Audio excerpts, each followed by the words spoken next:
Well, I'm in the garage. It's Saturday morning and I've thought about this repotting this crumenatum all night. I'm thinking, how am I going to deal with this? And this is that terracotta pot, which was only 50p from the charity shop. And compared to the size of the Dendrobium, it's only half the size. But what I thought I'd do is plant it in lava rock. I've got this, if you'll notice, I've got this wire.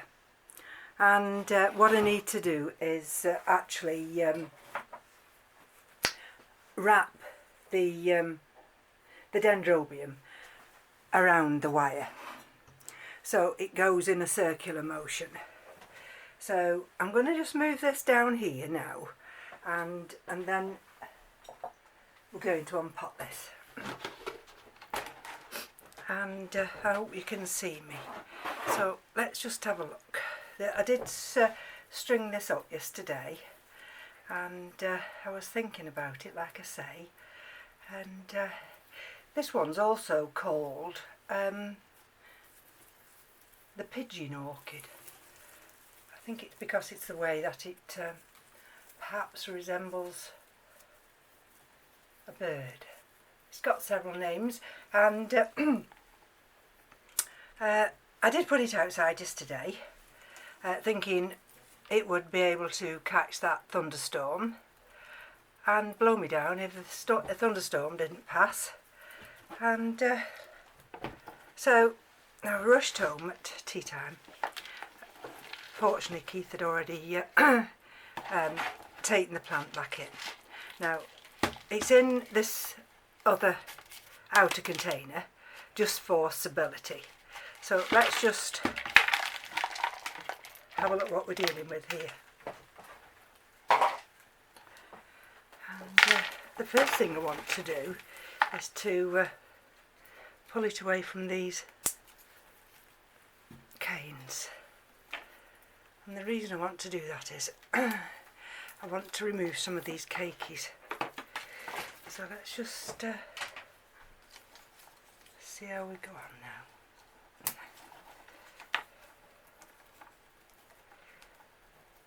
Because my idea, if I can, is to actually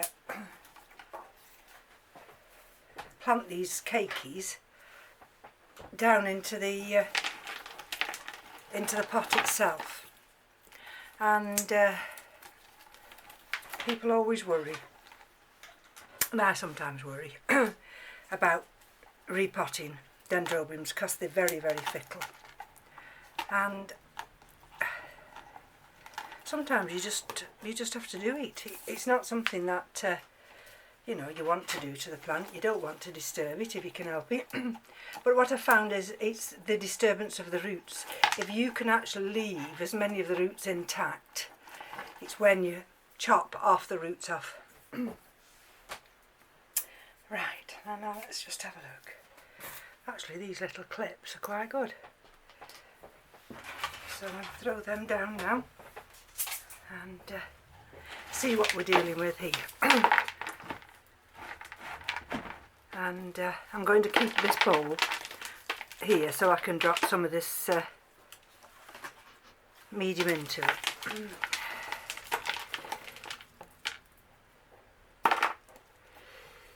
Now,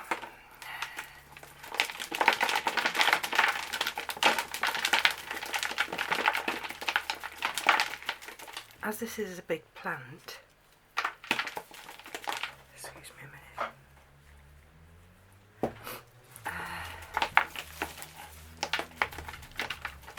She's top heavy. And my idea is to remove as many cakeys as I can, and the top heaviness I want to bring them round in a circle. Now let's just have a look at that. Let's see what we're dealing with.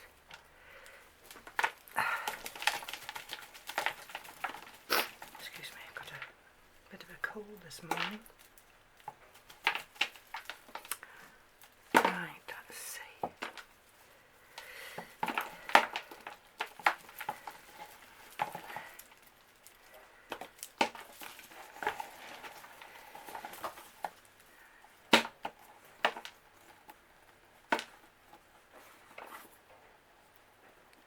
Now she has got some new roots, and I'm trying not to damage any of those. She's originally been potted up in small to medium bark. She's got some nice roots there. And then recently she's been topped off with bigger bark, like that. And I may have to just use my little implement in a minute to see if I can release some of this bigger bark. Let's have a look.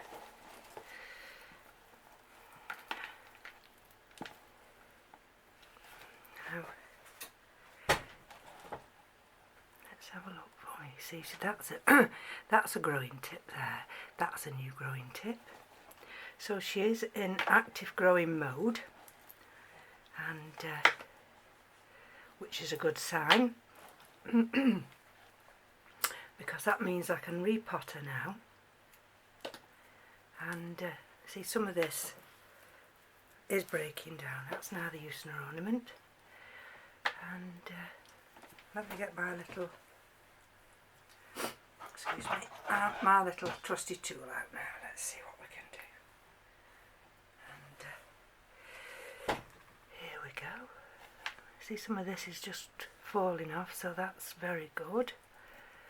And now I believe I haven't actually wrote my notes up yet on this particular Dendrobium, but it is it's possibly a warm growing Dendrobium, and as you know, I live in England, and this summer's been exceptional. We don't normally get summers like this. So really, we are an intermediate environment. That's one of the reasons why I was a little bit uncertain whether or not I could manage to look after this particular Dendrobium.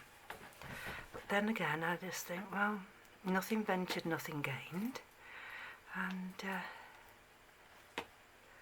just go for it and see whether or not, some of these are just old roots, and that's one of the traits of Dendrobiums, is that it will abort some of these old roots. I do hope you're still in focus because I'm nattering away here, and I hope you can see me as well. Right, see, she's got a nice new root there. Now let's just give her another little shake before we just have a look at this, where we are now here.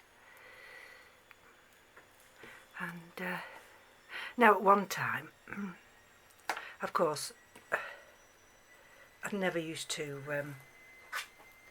disturb Dendrobiums or any of the orchids when they came, and I was too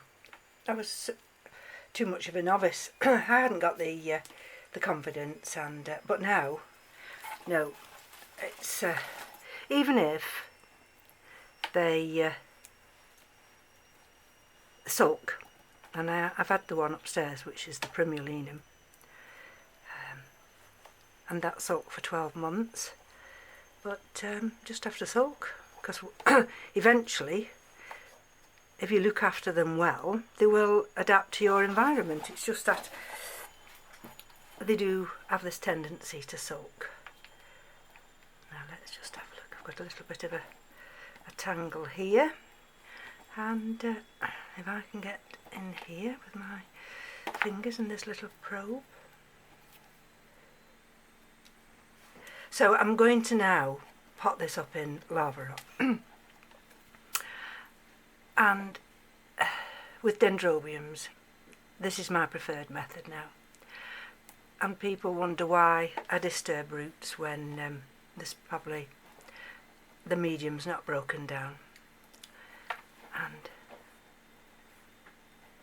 the thing is, at some point, if you have two growing mediums in one pot, i.e. bark and lava rock, the lava rock is inorganic. So the lava rock will never ever break down. See that piece of bark there is breaking down. It's just crumbling in my hand. One or two roots there. Excuse me a minute. Right. So the lava rock will never break down. And but the bark will. And once the dendrobiums accept the new growing environment, the lava rock would overtake the bark, and then what you're left with then, in a few years' time, is that you're not going to be able to get into the middle to get all this bark out. Now,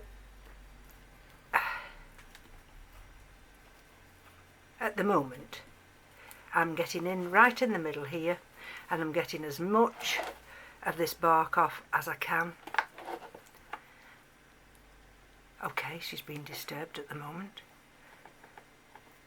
But can you imagine in a few years' time when this bark here is actually breaking down and these roots have formed a mass around that bark?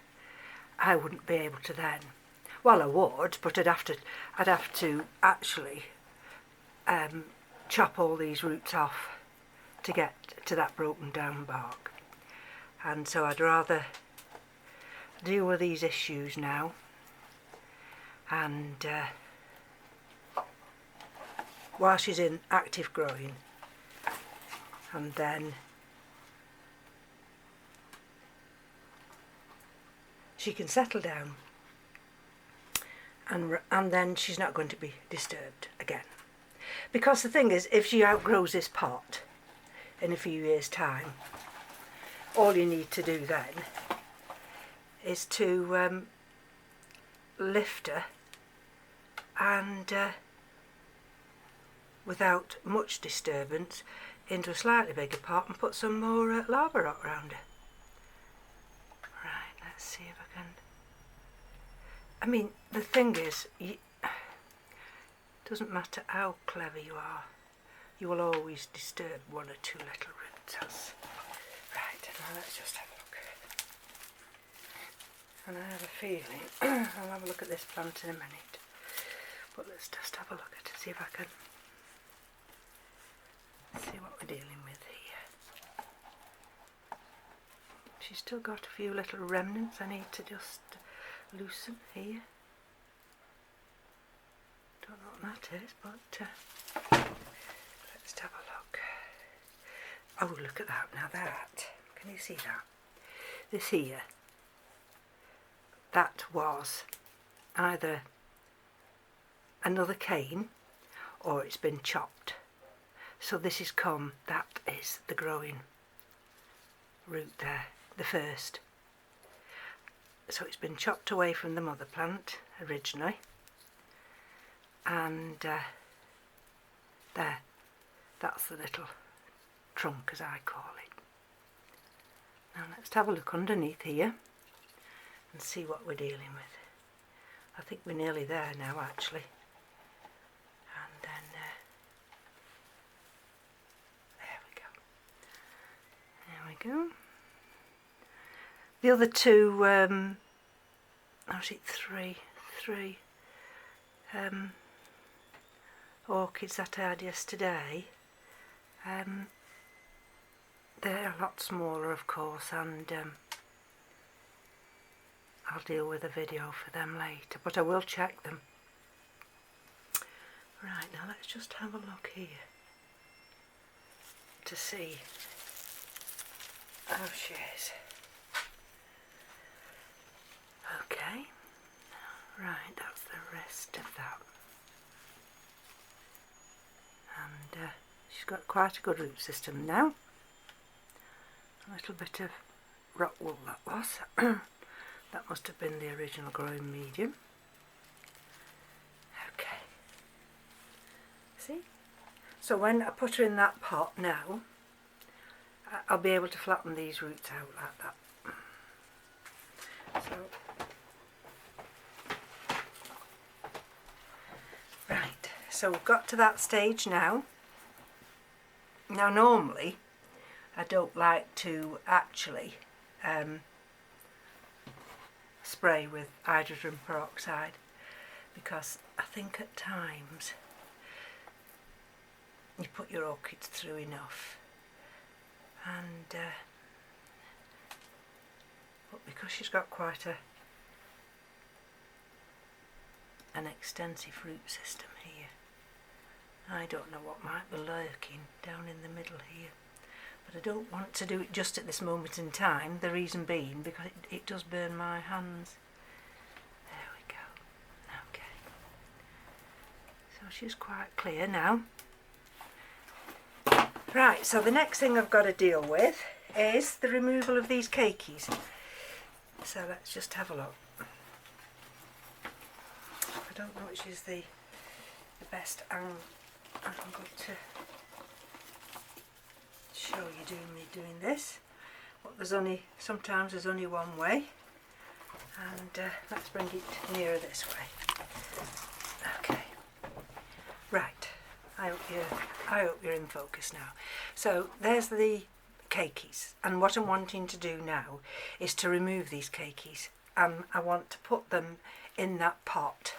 So I'm going to twist, and hopefully I might just have to go into the kitchen and get some. There we go. I will tidy these little bits up after.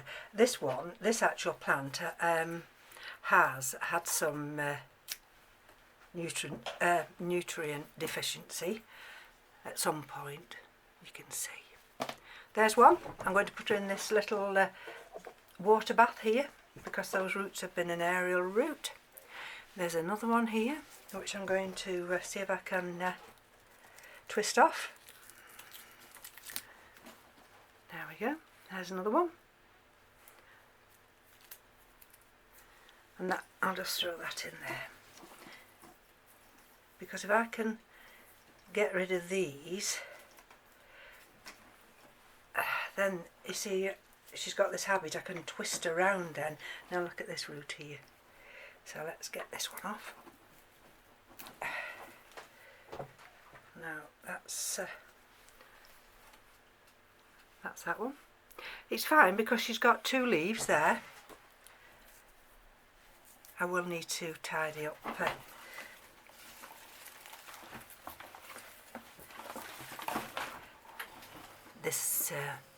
these other canes, but at the moment I'm not too worried about that.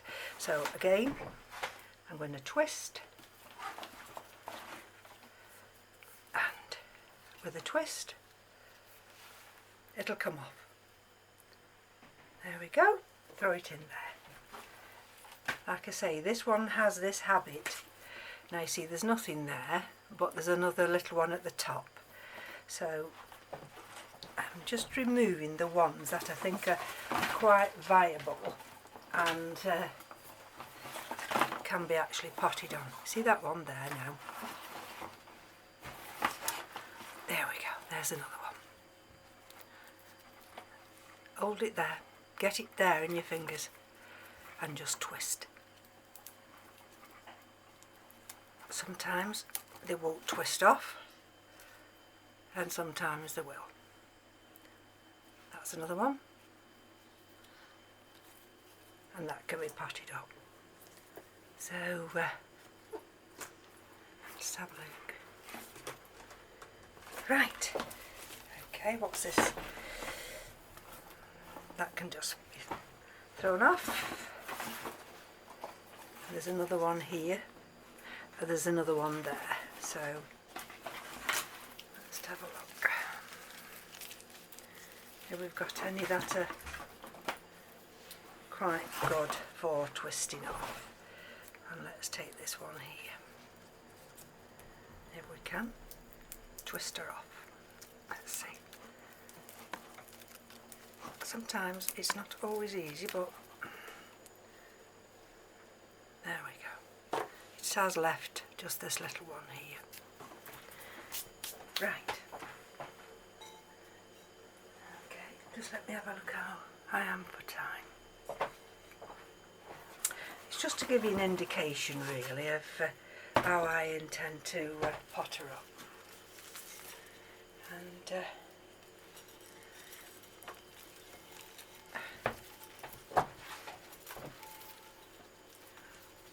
let me see if I can get her in between these wires. And then what I'll do is I'll attach, you see, some will come to the back, some will, the big ones will bend over. Let me just clip some of these on, and then I'll put some of the lava rock into the bottom of this pot. Okay, let's get those. You see, on the back of the pot here is going to be for all those cakeys. Okay, so, and this is the lava rock. And as you'll see in that lava rock, there's big pieces, there's little pieces, and this is the lava rock that I got. Okay. So I'm just going to put a little bit in the pot at the moment.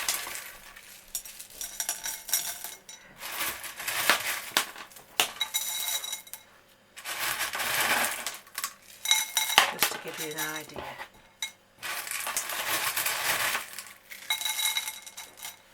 Okay.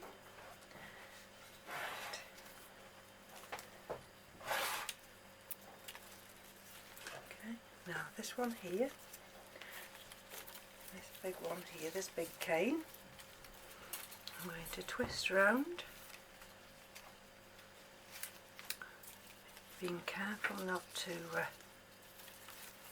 actually damage the cane itself. There we go. There's another one twisted round, and I'll anchor that one down as well. And what I'll do in a few minutes, once I've done all this, because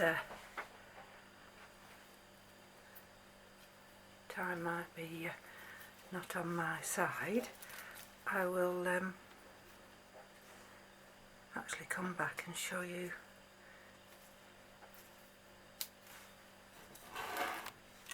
the finished article, as they say. Now that one I need to twist round and come that way. There we go.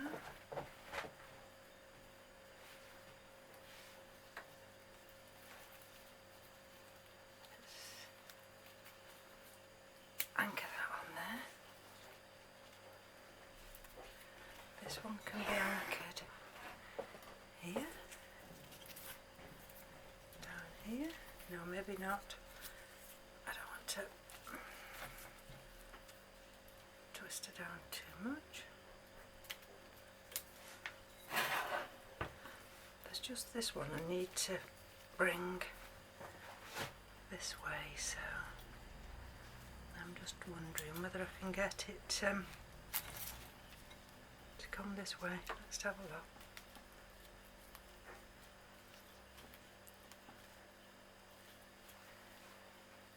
I've got plenty of these little clips.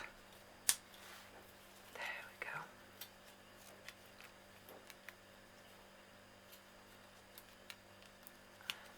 That's it. That one can then go over there, and the quite pliable actually. Right, okay, and if I show you where these little ones will go, down into the lava rock here, and there we go. She's got quite a few. I hope my arm isn't taking you out of focus.